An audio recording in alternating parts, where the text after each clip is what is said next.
After an early exit from the playoffs, Eagles head coach Doug Peterson is looking for a change on offense in 2020, telling the Philadelphia Inquirer, quote, "I think we're done as a staff. What we've done as a staff in the offseason with our scheme evaluation, making things better, the staff hires that I've done to bring in thoughts and new ideas and ways to enhance our offense. I think the offense is going to look a little bit different." Well, it looks a little different post-draft, that's for sure. One change we all, of course, know of is the addition of second-round pick. Here he is, Jalen Hurts, who revealed yesterday he's going to be wearing that number 2 in 2020. I like it. I need your opinion, Striggs. I'm going straight to you. A lot on the line in Philly. What is at stake for Carson Wentz, especially this season? This is a huge season for Carson Wentz. They won the division last year, but of course the season ended not how any Eagles fan or Carson Wentz wanted it to, with Josh McCown crying in the tunnel because he just couldn't get that last play done after Wentz went down with an injury. So Wentz is back. We're hoping that he's healthy out throughout the year. And Doug Peterson's right. He gave Carson Wentz a few more things to play with here, and it's not just going to be that guy who last year finished the season as strong as any running back in all of football, Miles Sanders.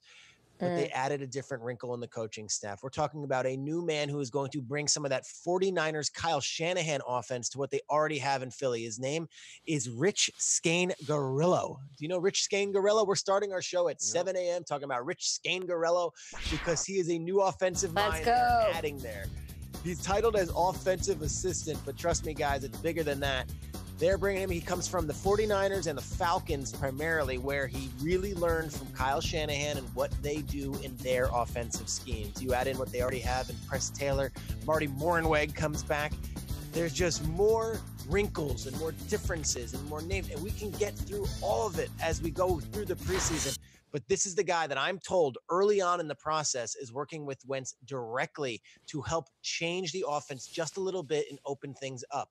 You only get so many chances as a quarterback before everyone says, wait, are you the guy?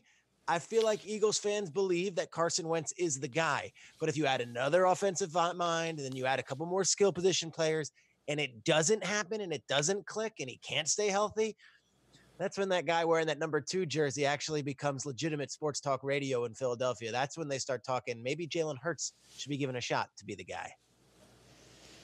Yeah, shout out to Rich. We love a good Rich on the show. But I'm going with the players, Shrakes. We're talking about what makes the Eagles in their situation with Carson Wentz better this season. It is the additions. It is the addition of Jalen Hurts, and I like the fact that he switched his number from 1 to 2 because this could be the 1-2 punch with Carson Wentz and Jalen Hurts. And it's also another Jalen they picked up. What about Jalen Reagor? I feel like when it came to this offense, it was how many guys can step up for Carson Wentz, and we saw the inconsistency at the wide receiver position. Alshon was sitting there trying to make plays, but Jalen Reagor is a monster. And I said it early on in the offseason that this offense went from rigor mortis to all of a sudden having a guy named Jalen Reagor, and they can have a little bit more splash within their offense. I know the backups last year sort of held down this squad because the guys in front, we're talking Alshon, Nelson Aguilar, these guys that they counted on, they weren't healthy and they couldn't make plays. But now all of a sudden it seems like this offense is shaping up. Carson Wentz is in a position now to cement his legacy because the only thing that was cemented after that Super Bowl was a statue of Nick Foles. And now this is the year where he can rewrite the narrative. You know what? I can win in the regular season, but also something that we haven't seen, win in the postseason. This is the perfect year because they added the perfect pieces. Looking, we got more Scangarello takes before breakfast than other shows have all day. We promised you a Friday show in Good Morning Football. We will deliver. We love Scangarello, and we love Carson Wentz, and why shouldn't we? What does he have at stake this year? Not a ton. Let me tell you why. I think the only thing is completely out of his control. He's missed or been knocked out of 6 straight playoff games. He wants to stay healthy. Of course he does. Can't control that. But all this other noise, listen, Carson Wentz is a made guy. He's got the contract. I don't think the Jalen Hurts thing is a threat. Notice Jalen Hurts is number 2, not number 1B or 1A. Carson Wentz is the man. He always will be the man. Let's not forget how good he is, how good he was, and what he accomplished last year with spare parts and vagrants they picked up on the highway. Carson Wentz is fantastic. I'll go a step further. I'll lob a grenade in 7A.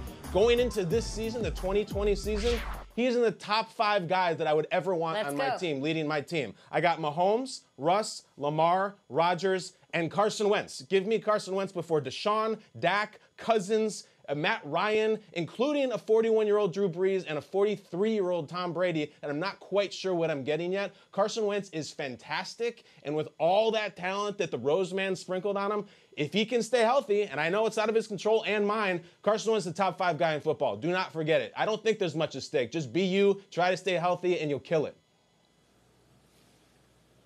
Triggs, tell me if I'm wrong. I do believe this is the first time we've talked about Carson Wentz on the program without connecting him somehow to the bargument of the shadow of Nick Foles. This is progress for sports media, right? That's done with, right?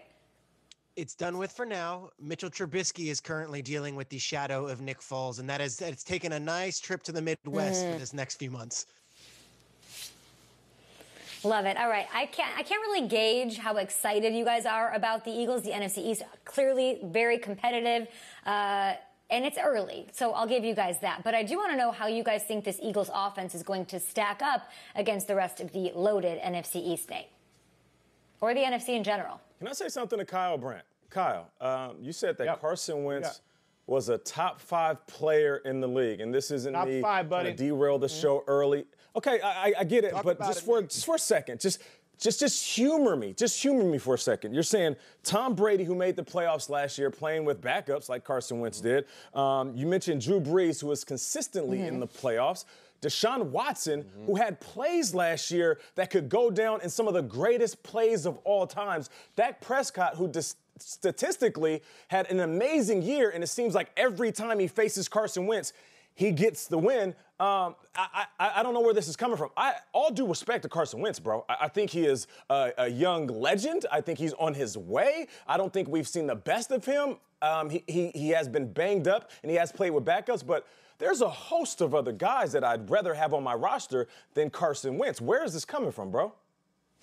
That's your roster, Nate. Wentz. Never forget. Healthy players around him, spectacular talents. None of those guys in the last couple of years have done what Carson Wentz did in 2017. Absolute runaway. Then it's injuries, it's Foles, this guy gets hurt, that gets... I love those guys too. Deshaun's great. In pieces, I think Wentz from start to finish. That's my top 5 list. Go ahead. See you in the comments. I don't care. Carson Wentz. Okay. I think people forget. I think there's a lot of Foles and statue talk and all that, and there's a lot of drama. The pure football, just the football, Nate, Carson Wentz is the top 5 guy.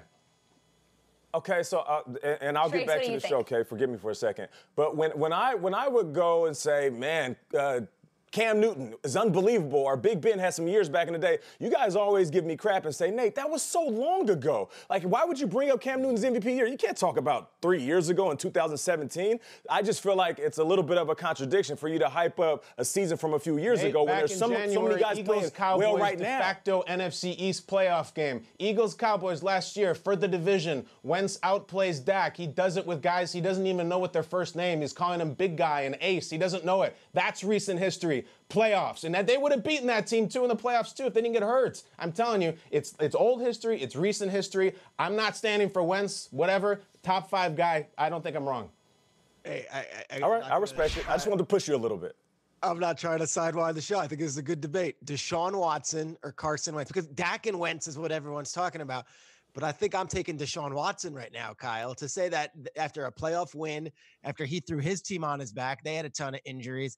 And I feel like he's got a better college resume where you know he's won those big games. Like I love Carson Wentz. He's a great guy. He became a father this summer. But for us to, with a straight face, say that right now, no doubt better than Deshaun Watson, I can't do that.